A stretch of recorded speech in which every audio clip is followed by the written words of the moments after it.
ಕಲ್ಪನೆ ಮಾಡ್ಕೊಳ್ಳಿ, ವಾಹನಗಳು ರೊಯ್ಯನೆ ಚಲಿಸ್ತಾ ಇರೋ ಒಂದು ಬೃಹತ್ ಅತಿ ವೇಗದ ಹೆದ್ದಾರಿಯಲ್ಲಿ ಒಂದು ಸಣ್ಣ ಬೈಸಿಕಲ್ ಓಡಿಸ್ತಾ ಇದ್ದೀವಿ ಅಂತ. ಅದು ಖಂಡಿತ ತುಂಬಾನೇ ಅಪಾಯಕಾರಿ. ಹೌದು. ಸ್ವಲ್ಪ ಆಯ ತಪ್ಪಿದ್ರೂ ಸಾಕು, ಅಥವಾ ಪಕ್ಕದ ವಾಹನ ದಿಢೀರ್ನೆ ಹಾರ್ನ್ ಮಾಡಿದ್ರೂ ಸಾಕು, ಅಪಘಾತ ಗ್ಯಾರಂಟಿ. ತಾಂತ್ರಿಕವಾಗಿ ಹೆದ್ದಾರಿಯಲ್ಲಿ ಬೈಸಿಕಲ್ ಓಡಿಸೋದು ಸಾಧ್ಯ ಇರ್ಬೋದು, ಆದ್ರೆ ಅದು ಆಯಾಸಕರ ಮತ್ತು ಸುತ್ತಮುತ್ತಲಿನ ವಾಹನಗಳ ವೇಗಕ್ಕೆ ಹೊಂದಿಕೊಳ್ಳೋಕೆ ಆಗದೆ ಸದಾ ಭಯದಲ್ಲೇ ಇರಬೇಕಾಗುತ್ತೆ. ಕರೆಕ್ಟ್. ಇಂದಿನ ದಿನಗಳಲ್ಲಿ ಒಂದೇ ಒಂದು ಸಂಬಳ ನಂಬಿಕೊಂಡು ಇಡೀ ಸಂಸಾರ ತೂಗಿಸೋದು ಕೂಡ ಬಹುತೇಕ ಹೀಗೇ ಇದೆ ಅಲ್ವಾ? ನಮಸ್ಕಾರ. ಇಂದಿನ ನಮ್ಮ ಆಳವಾದ ಚರ್ಚೆಗೆ ಸ್ವಾಗತ. ನಮಸ್ಕಾರ. ಇವತ್ತು ನಾವು ಆರ್ಥಿಕ ಸ್ವಾತಂತ್ರ್ಯ, ವೃತ್ತಿಪರ ಬೆಳವಣಿಗೆ ಮತ್ತು ವಿಶೇಷವಾಗಿ ಎಲ್ಐಸಿ ಸಲಹೆಗಾರ ವೃತ್ತಿಯ ಅವಕಾಶದ ಹಿಂದಿರುವ ಆರ್ಥಿಕ ವಾಸ್ತವಗಳನ್ನ ಬಿಡಿಸ್ನೋಡ್ಲಿದ್ದೀವಿ. ಹೌದು. ನಮ್ಮ ಇಂದಿನ ಮೂಲ ವಸ್ತು ಒಂದು ಆಸಕ್ತಿದಾಯಕ ಉದ್ಯೋಗದ ಪ್ರಕಟಣೆ. ಸರಿ, ಇವನ್ನ ಬಿಡಿಸಿ ನೋಡೋಣ. ಇಂದಿನ ದಿನಗಳಲ್ಲಿ ಪ್ರತಿಯೊಂದು ಕುಟುಂಬವೂ ಸುರಕ್ಷಿತ ಭವಿಷ್ಯದ ಕನಸು ಕಾಣುತ್ತೆ, ಆದರೆ ಹೆಚ್ಚುತ್ತಿರುವ ಖರ್ಚುಗಳಿಂದ ಹೆಣಗಾಡ್ತಾ ಇದೆ. ಇದು ಮೇಲ್ನೋಟಕ್ಕೆ ಬಹಳ ಸರಳವಾದ ಮಾತು ಅನಿಸ್ಬೋದು, ಆದರೆ ಇದರ ಹಿಂದಿರೋ ಆರ್ಥಿಕ ಒತ್ತಡದ ನೈಜ ಚಿತ್ರಣ ಎಷ್ಟು ಗಂಭೀರವಾಗಿದೆ. ನೀವು ಆರಂಭದಲ್ಲಿ ಕೊಟ್ಟ ಬೈಸಿಕಲ್ ಉದಾಹರಣೆ ಇದೆಯಲ್ಲ, ಅದು ಇಂದಿನ ಆರ್ಥಿಕ ಪರಿಸ್ಥಿತಿನ ಬಹಳ ನಿಖರವಾಗಿ ವಿವರಿಸುತ್ತೆ. ಇಲ್ಲಿ ಕುತೂಹಲಕಾರಿಯಾದ ಅಂಶ ಏನಂದ್ರೆ, ನಾವೆದುರಿಸ್ತಾ ಇರೋ ಈ ಆರ್ಥಿಕ ಹೆದ್ದಾರಿಯಲ್ಲಿರೋ ಅಡೆತಡೆಗಳು. ಅಂದ್ರೆ ಕೇವಲ ದಿನಸಿ, ಬಾಡಿಗೆ, ಇಂತಹ ಸಾಮಾನ್ಯ ಖರ್ಚುಗಳ ಬಗ್ಗೆ ಮಾತ್ರ ಅಲ್ವಾ? ಖಂಡಿತ ಅಲ್ಲ. ಶಿಕ್ಷಣ ಮತ್ತು ವೈದ್ಯಕೀಯ ಕ್ಷೇತ್ರಗಳಲ್ಲಿನ ಹಣದುಬ್ಬರ ಅಂದ್ರೆ ಇನ್ಫ್ಲೇಷನ್ ಸಾಮಾನ್ಯ ವಸ್ತುಗಳ ಬೆಲೆ ಏರಿಕೆಗಿಂತ 2-3 ಪಟ್ಟು ವೇಗವಾಗಿ ಬೆಳೀತಾ ಇದೆ. 2-3 ಪಟ್ಟ? ಹೌದು. ಒಂದು ಸಣ್ಣ ಆಸ್ಪತ್ರೆ ಖರ್ಚು ಅಥವಾ ಮಕ್ಕಳ ಉನ್ನತ ಶಿಕ್ಷಣದ ಫೀಸ್ ಹೇಗೆ ಕುಟುಂಬಗಳ ಮೇಲೆ ಊಹಿಸಲಾಗದಷ್ಟು ಆರ್ಥಿಕ ಒತ್ತಡ ಹೇರುತ್ತೆ ಅನ್ನೋದನ್ನ ನಾವೆಲ್ಲರೂ ನೋಡಿದ್ದೀವಿ. ಇವುಗಳನ್ನ ನಾವು ಐಷಾರಾಮಿ ಖರ್ಚುಗಳು ಅಂತ ಕಡೆಗಣಿಸೋಕಾಗಲ್ಲ. ನಿಜ. ಇವೆಲ್ಲ ಜೀವನದ ಮೂಲಭೂತ ಅವಶ್ಯಕತೆಗಳು. ಕರೆಕ್ಟ್. ಈ ಮೂಲಭೂತ ಅವಶ್ಯಕತೆಗಳನ್ನ ಪೂರೈಸೋಕೆ ಕೇವಲ ಒಂದೇ ಒಂದು ಆದಾಯದ ಮೂಲವನ್ನ ನಂಬಿಕೊಂಡಿರೋದು ಆರ್ಥಿಕವಾಗಿ ಅತ್ಯಂತ ದುರ್ಬಲವಾದ ಸ್ಥಿತಿ ಅಂತ ಈ ಮೂಲ ಪಠ್ಯ ಸ್ಪಷ್ಟವಾಗಿ ಗುರುತಿಸುತ್ತೆ. ಹೌದು. ನಾವೆಲ್ಲರೂ ನಮ್ಮ ಸುತ್ತಮುತ್ತ ನೋಡ್ತಾನೇ ಇರ್ತೀವಿ. 10 ವರ್ಷ ಕಷ್ಟಪಟ್ಟು ಕೂಡಿಟ್ಟ ಹಣ ಒಂದೇ ಒಂದು ವಾರ ಆಸ್ಪತ್ರೆಯಲ್ಲಿದ್ರೆ ಸಂಪೂರ್ಣವಾಗಿ ಕರಗಿ ಹೋಗುತ್ತೆ. ಅಕ್ಷರಶಃ ಸತ್ಯ. ಜೀವನ ದುಬಾರಿಯಾಗ್ತಾ ಇದೆ, ಕೇವಲ ಸಂಬಳ ಮಾತ್ರ ಸಾಕಾಗಲ್ಲ ಅನ್ನೋ ಮಾತುಗಳು ದಿನನಿತ್ಯ ಕೇಳಿಸ್ತಾ ಇರುತ್ತೆ.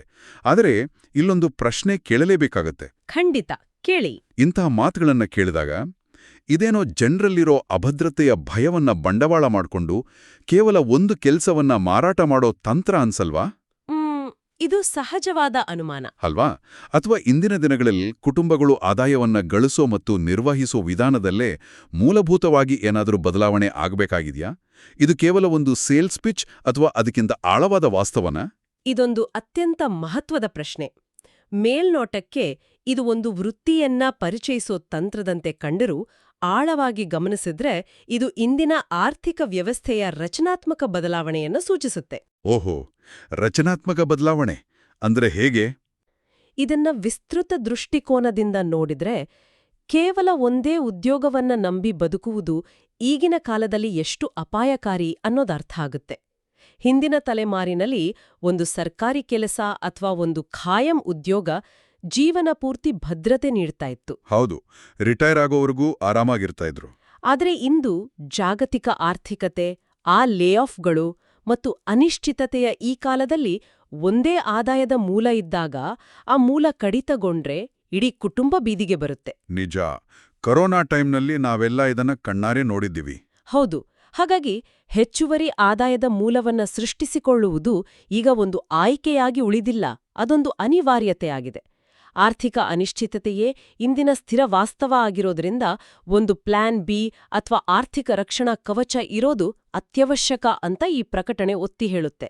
ಆರ್ಥಿಕ ರಕ್ಷಣಾ ಕವಚ, ಇದೊಂದು ಸೂಕ್ತವಾದ ಪದ. ಹಾಗಾದ್ರೆ ಈ ಅನಿಶ್ಚಿತತೆಗೆ ಪರಿಹಾರ ಏನು?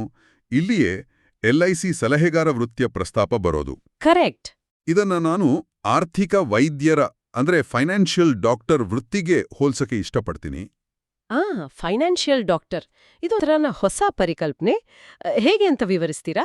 ಹೇಗೆ ಅಂದ್ರೆ ಬೇರೆ ಕುಟುಂಬಗಳಿಗೆ ಆರ್ಥಿಕ ರಕ್ಷಣೆ ಕೊಡೋ ಮೂಲಕ, ಅಂದ್ರೆ ಆ ಕುಟುಂಬಗಳ ಆರ್ಥಿಕ ರೋಗ ನಿರೋಧಕ ಶಕ್ತಿಯನ್ನ ಹೆಚ್ಚಿಸೋ ಮೂಲಕ ಈ ಸಲಹೆಗಾರರು ತಮ್ಮ ಸ್ವಂತ ಆರ್ಥಿಕ ಸಂಕಷ್ಟಗಳನ್ನ ಗುಣಪಡಿಸ್ಕೊಳ್ತಾರೆ. ಇದೊಂದು ರೀತಿ ದ್ವಿಮುಖ ಪ್ರಯೋಜನ. ಅಂದ್ರೆ ಎರಡೂ ಕಡೆ ಲಾಭ ತರೋ ವ್ಯವಸ್ಥೆ ಅಲ್ವಾ? ಹೌದು. ಆರ್ಥಿಕ ವೈದ್ಯರ ಹೋಲಿಕೆಯಲ್ಲಿ ಬಹಳ ಅರ್ಥಪೂರ್ಣವಾಗಿದೆ. ಒಬ್ಬ ವೈದ್ಯರು ಹೇಗೆ ಮುನ್ನೆಚ್ಚರಿಕೆ ವಹಿಸಿ ರೋಗಿಯ ಆರೋಗ್ಯ ಕಾಪಾಡ್ತಾರೋ ಹಾಗೆಯೇ ಈ ಸಲಹೆಗಾರರು ಅನಿರೀಕ್ಷಿತ ಸಾವು, ಅಪಘಾತ ಅಥವಾ ವೈದ್ಯಕೀಯ ತುರ್ತು ಪರಿಸ್ಥಿತಿಗಳಲ್ಲಿ ಒಂದು ಕುಟುಂಬದ ಆರ್ಥಿಕ ಭವಿಷ್ಯವನ್ನ ಕಾಪಾಡ್ತಾರೆ. ಅಂದ್ರೆ ಆರ್ಥಿಕವಾಗಿ ಅವರಿಗೊಂದು ಭದ್ರತೆ ಕೊಡ್ತಾರೆ. ಹೌದು. ಇಲ್ಲಿ ಕೇವಲ ಆರ್ಥಿಕ ಲಾಭದ ಬಗ್ಗೆ ಅಷ್ಟೇ ಅಲ್ಲ, ಕೆಲಸದ ತೃಪ್ತಿಯ ಬಗ್ಗೆಯೂ ನಾವು ಗಮನಹರಿಸಬೇಕು. ಮೂಲ ಪಠ್ಯದಲ್ಲಿ ಒಂದು ಅದ್ಭುತವಾದ ಸಾಲಿದೆ. ಕೇವಲ ಹಣಕ್ಕಾಗಿ ಕೆಲಸ ಮಾಡಬೇಡಿ, ಕುಟುಂಬದ ಭವಿಷ್ಯವನ್ನ ನಿರ್ಮಿಸಿ ಅನ್ನೋ ತತ್ವದ ಮೇಲೆ ಈ ವೃತ್ತಿ ನಿಂತಿದೆ. ಓ, ಕೇವಲ ಹಣಕ್ಕಾಗಿ ಅಲ್ಲ. ಹೌದು. ಯಾವುದೇ ಕೆಲಸದಲ್ಲಿ ಕೇವಲ ಸಂಬಳ ಬಂದ್ರೆ ಸಾಲ್ದು. ನಾವು ಮಾಡೋ ಕೆಲಸದಿಂದ ಸಮಾಜದಲ್ಲಿ ಯಾರಿಗಾದ್ರೂ ಒಳಿತಾಗ್ತಾ ಇದೆಯಾ ಅನ್ನೋ ಭಾವನೆ ಮನುಷ್ಯನಿಗೆ ಮುಖ್ಯ ಆಗತ್ತೆ. ಬೇರೆಯವರ ಜೀವನದಲ್ಲಿ ಅರ್ಥಪೂರ್ಣ ಬದಲಾವಣೆ ತರುವುದರ ಜೊತೆಗೆ ಸಮಾಜದಲ್ಲಿ ಗೌರವ ಮತ್ತು ಮನ್ನಣೆ ಸಿಗೋ ಕೆಲವು ವೃತ್ತಿಗಳಲ್ಲಿ ಇದು ಒಂದು. ಆದ್ರೆ ವಾಸ್ತವಕ್ಕೆ ಬರೋಣ. ಸಮಾಜ ಸೇವೆ ಮಾಡೋದ್ರಿಂದ ಅಥವಾ ಕೇವಲ ಗೌರವದಿಂದ ಹೊಟ್ಟಿ ತುಂಬಲ್ವಾ? ಅದು ನಿಜ. ಮನ್ನಣೆಯಲ್ಲೂ ಸರಿ. ಆದ್ರೆ ದಿನನಿತ್ಯದ ಖರ್ಚುಗಳಿಗೆ, ಮಕ್ಕಳ ಫೀಸ್ ಕಟ್ಟೋಕೆ, ಆಸ್ಪತ್ರೆ ಬಿಲ್ಲು ಕಟ್ಟೋಕೆ ಹಣ ಬೇಕೇ ಬೇಕು. ಈ ವೃತ್ತಿ ನಿಜಕ್ಕೂ ಆರ್ಥಿಕ ಸ್ವಾತಂತ್ರ್ಯವನ್ನ ತಂದುಕೊಡೋಷ್ಟು ಶಕ್ತವಾಗಿದೆಯಾ? ಖಂಡಿತ. ಅದಕ್ಕಾಗಿಯೇ ಇದರಲ್ಲಿ ಅನಿಯಮಿತ ಗಳಿಕೆಯ ಸಾಮರ್ಥ್ಯ ಇದೆ ಅನ್ನೋ ಅಂಶವನ್ನ ಪ್ರಮುಖವಾಗಿ ಪ್ರಸ್ತಾಪಿಸಲಾಗಿದೆ. ಇದು ಕೇವಲ ಸಮಾಜ ಸೇವೆಗೆ ಮೀಸಲಾದ ಕೆಲಸ ಅಲ್ಲ. ಓಕೆ. ಇಲ್ಲಿ ಗಳಿಕೆಗೆ ಯಾವುದೇ ನಿರ್ದಿಷ್ಟ ಮಿತಿ ಇರಲ್ಲ. ಒಬ್ಬ ವ್ಯಕ್ತಿ ಎಷ್ಟು ಶ್ರಮ ಮತ್ತು ಸಮಯವನ್ನ ಹಾಕ್ತಾನೋ ಅಷ್ಟು ಪ್ರಮಾಣದ ಆದಾಯವನ್ನ ಗಳಿಸೋಕೆ ಇಲ್ಲಿ ಅವಕಾಶ ಇದೆ. ಇದು ಸಾಮಾನ್ಯ 9ರಿಂದ 5ರ ಉದ್ಯೋಗದಂತೆ ನಿಗದಿತ ಸಂಬಳದ ಚೌಕಟ್ಟಿನಲ್ಲಿ ಬಂದಿಯಾಗಿರಲ್ಲ. ಅಂದ್ರೆ ನಾವು ಎಷ್ಟು ಕೆಲಸ ಮಾಡ್ತೀವೋ ಅಷ್ಟು ದುಡ್ಡು. ಕರೆಕ್ಟ್. ಇದೊಂದು ರೀತಿಯಲ್ಲಿ ಸ್ವಂತ ಉದ್ಯಮವನ್ನ ಕಟ್ಟಿದಂತೆ. ನಿಮ್ಮ ಆದಾಯದ ಮೇಲೆ ನಿಮ್ಮದೇ ನಿಯಂತ್ರಣ ಇರುತ್ತೆ. ಇಲ್ಲಿ ಇದು ನಿಜಕ್ಕೂ ಆಸಕ್ತಿದಾಯಕ ಆಗೋದು. ಪೂರ್ಣಾವಧಿ ಅಥವಾ ಅರೆಕಾಲಿಕವಾಗಿ ಅಂದ್ರೆ ಫುಲ್ ಟೈಮ್ ಅಥವಾ ಪಾರ್ಟ್ ಟೈಮ್ ಆಗಿ ಕೆಲಸ ಮಾಡೋ ನಮ್ಯತೆ, ಫ್ಲೆಕ್ಸಿಬಿಲಿಟಿ ಇದೆ. ಪ್ರಸ್ತುತ ಮಾಡ್ತಾ ಇರೋ ಕೆಲಸವನ್ನ ಬಿಡದೆ ಇದನ್ನ ಮಾಡಬಹುದು ಅನ್ನೋದು ತುಂಬಾ ಉತ್ತಮ. ಹೌದು, ಅದೇ ಇದರ ಪ್ಲಸ್ ಪಾಯಿಂಟ್. ಆದ್ರೆ ಎಲ್ಲಕ್ಕಿಂತ ಹೆಚ್ಚು ಕುತೂಹಲ ಮೂಡಿಸೋ ಅಂಶ ಅಂದ್ರೆ ವರ್ಷದಿಂದ ವರ್ಷಕ್ಕೆ ನವೀಕರಣ ಆದಾಯ ಅಥವಾ ರಿನ್ಯೂವಲ್ ಇನ್ಕಮ್ ಅನ್ನೋ ಪರಿಕಲ್ಪನೆ. ಒಮ್ಮೆ ಮಾಡಿದ ಕೆಲಸಕ್ಕೆ, ಒಮ್ಮೆ ಹಾಕಿದ ಶ್ರಮಕ್ಕೆ ವರ್ಷಗಳ ಕಾಲ ನಿರಂತರವಾಗಿ ಆದಾಯ ಬರುತ್ತೆ ಅಂದ್ರೆ ಅದು ಹೇಗೆ ಕಾರ್ಯನಿರ್ವಹಿಸುತ್ತೆ? ಸಾಮಾನ್ಯ ಗಂಟೆ ಆಧಾರಿತ ಕೆಲಸಗಳಿಗೂ ಈ ನವೀಕರಣ ಆದಾಯಕ್ಕೂ ಇರೋ ಮೂಲಭೂತ ವ್ಯತ್ಯಾಸ ಏನು? ಇದನ್ನು ಸ್ವಲ್ಪ ಬಿಡಿಸಿ ಹೇಳ್ತೀರಾ? ಖಂಡಿತ. ಆರ್ಥಿಕ ಸ್ವಾತಂತ್ರ್ಯದ ಮೂಲಗುಟ್ಟೆ ಈ ನವೀಕರಣ ಆದಾಯ ಅಥವಾ ಪ್ಯಾಸಿವ್ ಇನ್ಕಮ್ನಲ್ಲಿದೆ. ಸಾಮಾನ್ಯ ಉದ್ಯೋಗಗಳಲ್ಲಿ ಸಮಯ ಮತ್ತು ಹಣದ ನಡುವೆ ನೇರ ವಿನಿಮಯ ಇರುತ್ತೆ. ಅಂದ್ರೆ ಕೆಲ್ಸ ಮಾಡಿದ್ರೆ ಮಾತ್ರ ದುಡ್ಡು. ಹೌದು. ನೀವು 1 ತಿಂಗಳು ಕೆಲ್ಸಕ್ಕೆ ಹೋದ್ರೆ ಆ ತಿಂಗಳ ಸಂಬಳ ಬರುತ್ತೆ. ರಜೆ ಹಾಕಿದ್ರೆ ಅಥವಾ ಕೆಲ್ಸ ಬಿಟ್ರೆ ಆದಾಯ ಶೂನ್ಯ ಆಗುತ್ತೆ. ಆದ್ರೆ ನವೀಕರಣ ಆದಾಯದ ಯಾಂತ್ರಿಕತೆಯೇ ಸಂಪೂರ್ಣವಾಗಿ ಬೇರೆ. ಓಕೆ, ಹೇಗೆ ಅಂತ? ಒಬ್ಬ LIC ಸಲಹೆಗಾರನು ಒಂದು ಕುಟುಂಬಕ್ಕೆ ಒಂದು ವಿಮಾ ಪಾಲಿಸಿಯನ್ನ ಮಾಡಿಸಿದಾಗ ಆತನ ಕೆಲಸ ಅಥವಾ ಆದಾಯ ಅಲ್ಲಿಗೆ ಮುಕ್ತಾಯ ಆಗಲ್ಲ.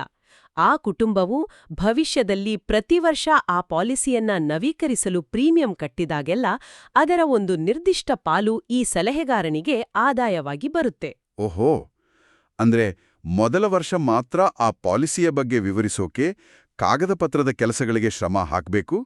ಆಮೇಲೆ ಗ್ರಾಹಕರು ಪ್ರೀಮಿಯಂ ಕಟ್ಟಿದಾಗೆಲ್ಲ ಇವರಿಗೆ ಕಮಿಷನ್ ಬರ್ತಾನೇ ಇರುತ್ತಾ? ಹೌದು, ನಿರಂತರವಾಗಿ ಬರುತ್ತೆ. ಇದೊಂಥರ ಮಾವಿನ ಗಿಡ ನಟ್ಟ ಹಾಗೆ ಅಲ್ವಾ? ಒಮ್ಮೆ ಮರ ಬೆಳೆಸಿ ಪೋಷಿಸಿದ್ರೆ ಪ್ರತಿ ವರ್ಷ ಹಣ್ಣು ಸಿಗ್ತಾನೆ ಇರುತ್ತೆ. ನಿಖರವಾದ ಮಾತು. ಇದರ ಲಾಭ ದೀರ್ಘಕಾಲದಲ್ಲಿ ಹೇಗೆ ವೃದ್ಧಿಯಾಗತ್ತೆ ಅಂತ ನೋಡಿದರೆ ಆಶ್ಚರ್ಯ ಆಗತ್ತೆ.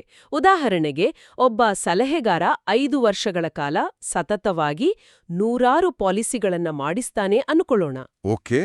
ಸಾಧ್ಯ ಆಗ್ದಿದ್ರೂ ಕೂಡ ಕಳೆದ 5 ವರ್ಷಗಳಲ್ಲಿ ಮಾಡಿದ ಪಾಲಿಸಿಗಳ ನವೀಕರಣದಿಂದಲೇ ದೊಡ್ಡ ಮೊತ್ತದ ಆದಾಯ ಪ್ರತಿ ತಿಂಗಳು ಬರ್ತಾನೇ ಇರುತ್ತೆ. ಅಬ್ಬಾ, ಇದು ನಿಜಕ್ಕೂ ಅದ್ಭುತ. ಹೌದು. ಇದು ಕೇವಲ ಸಿದ್ಧಾಂತ ಅಲ್ಲ.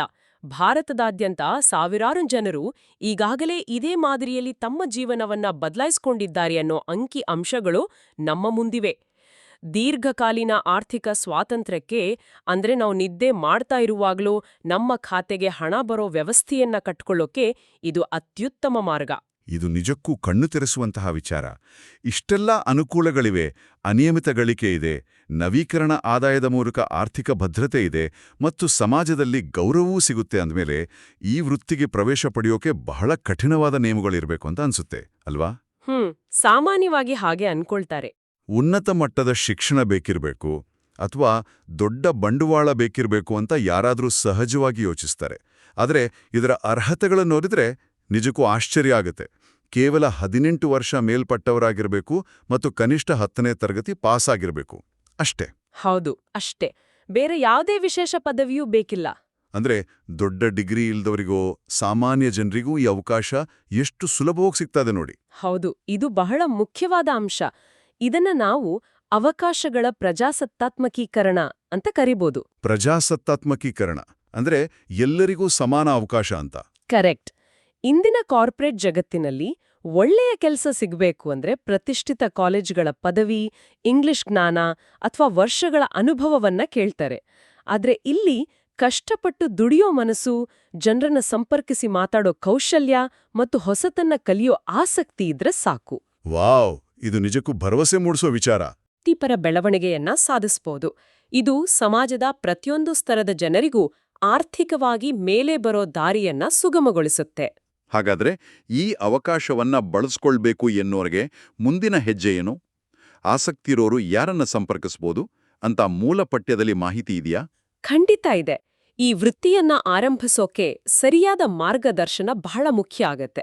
ಹಾಗಾಗಿ ಈ ಆರ್ಥಿಕ ಸ್ವಾತಂತ್ರ್ಯದ ಪಯಣವನ್ನ ಆರಂಭಿಸೋಕೆ ಆಸಕ್ತಿ ಇರೋರು LICಯ ಅಭಿವೃದ್ಧಿ ಅಧಿಕಾರಿ ಅಂದ್ರೆ ಡೆವಲಪ್ಮೆಂಟ್ ಆಫೀಸರ್ ಆಗಿರುವಂಥ ಶಿವರಾಮು SM ಅವರನ್ನ ನೇರವಾಗಿ ಸಂಪರ್ಕಿಸಬಹುದು. ಓಕೆ, ಅವರ ಸಂಪರ್ಕ ವಿವರಗಳು.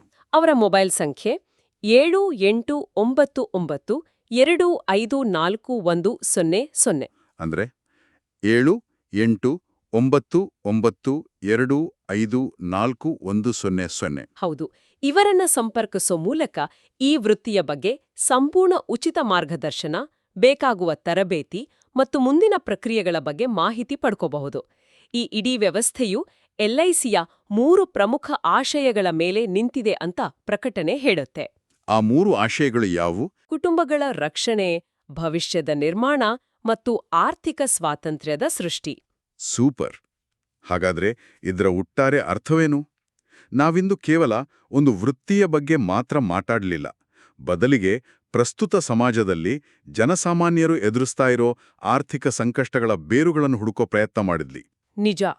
ಹೆಚ್ಚುತ್ತಿರುವ ಖರ್ಚುಗಳೆಂಬ, ಅನಿರೀಕ್ಷಿತ ವೈದ್ಯಕೀಯ ಬಿಲ್ಗಳೆಂಬ ಬಿರುಗಾಳಿಗೆ ಸಿಲುಕಿರೋ ಕುಟುಂಬಗಳ ವಾಸ್ತವ ಸ್ಥಿತಿಯಿಂದ ಹಿಡಿದು ನವೀಕರಣ ಆದಾಯವೆಂಬ ಆರ್ಥಿಕ ರಕ್ಷಣಾ ಛತ್ರಿಯನ್ನು ಒದಗಿಸೋ ಅತ್ಯಂತ ಸುಲಭವಾಗಿ ಯಾರು ಬೇಕಾದರೂ ಪ್ರವೇಶಿಸಬಹುದಾದ LIC ಸಲಹೆಗಾರ ವೃತ್ತಿಯವರೆಗಿನ ಸಂಪೂರ್ಣ ಪ್ರಯಾಣವನ್ನ ನಾವಿಂದು ಚರ್ಚಿಸಿದ್ವಿ. ಹೌದು.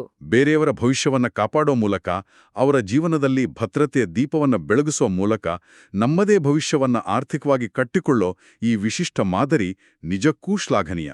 ಖಂಡಿತ. ಈ ವೃತ್ತಿಯು ಮೇಲ್ನೋಟಕ್ಕೆ ಒಂದು ವ್ಯವಹಾರದಂತೆ ಕಂಡ್ರೂ ಆಳದಲ್ಲಿ ಇದು ಪರಸ್ಪರ ಅವಲಂಬನೆ ಮತ್ತು ಸಾಮಾಜಿಕ ಜವಾಬ್ದಾರಿಯ ಮೂಲಕ ಆರ್ಥಿಕ ಭದ್ರತೆಯನ್ನ ಸಾಧಿಸೋ ಒಂದು ಸುಸ್ಥಿರ ಮಾರ್ಗ ಆಗಿದೆ. ಇದು ಪ್ರತಿಯೊಬ್ಬ ವ್ಯಕ್ತಿಯು ತನ್ನ ಆರ್ಥಿಕ ಭವಿಷ್ಯದ ಬಗ್ಗೆ, ತನ್ನ ಆದಾಯದ ಮೂಲಗಳ ಬಗ್ಗೆ ಗಂಭೀರವಾಗಿ ಆಲೋಚಿಸುವಂತೆ ಮಾಡುತ್ತೆ. ಈ ಸುದೀರ್ಘ ಚರ್ಚೆಯು ನಮ್ಮನ್ನ ಒಂದು ಪ್ರಮುಖ ಘಟ್ಟಕ್ಕೆ ತಂದು ನಿಲ್ಲಿಸಿದೆ. ಆರಂಭದಲ್ಲಿ ನಾವು ಹೆದ್ದಾರಿಯಲ್ಲಿ ಬೈಸಿಕಲ್ ಓಡಿಸೋ ಉದಾಹರಣೆಯ ಮೂಲಕ ಕೇವಲ ಒಂದೇ ಆದಾಯವನ್ನ ನೆಚ್ಚಿಕೊಂಡು ಜೀವನ ಸಾಗಿಸೋ ಅಪಾಯದ ಬಗ್ಗೆ ಮಾತಾಡ್ವಿ. ಇತರರಿಗೆ ಸಹಾಯ ಮಾಡುವ ಮೂಲಕ ಆರ್ಥಿಕ ಸ್ವಾತಂತ್ರ್ಯವನ್ನ ಕಂಡುಕೊಳ್ಳೋ ಮತ್ತು ನವೀಕರಣ ಆದಾಯದ ಮೂಲಕ ಭವಿಷ್ಯವನ್ನ ಭದ್ರಪಡಿಸಿಕೊಳ್ಳೋ ಅವಕಾಶದ ಬಗ್ಗೆನೂ ತಿಳಿದುಕೊಂಡ್ವಿ. ಹೌದು, ಇದೊಂದು ಕಂಪ್ಲೀಟ್ ಪಿಕ್ಚರ್ ಕೊಟ್ಟಿದೆ. ಆದರೆ ಈ ವಿಶ್ಲೇಷಣೆಯ ಅಂತ್ಯದಲ್ಲಿ ನಮ್ಮೆಲ್ಲರ ಮನಸ್ಸಿನಲ್ಲಿ ಮೂಡಬೇಕಾದ, ನಮ್ಮನ್ನಾವೇ ಕೇಳಿಕೊಳ್ಬೇಕಾದ ಒಂದು ಅತಿ ಮುಖ್ಯವಾದ ಮತ್ತು ಆಳವಾದ ಪ್ರಶ್ನೆ ಇದೆ.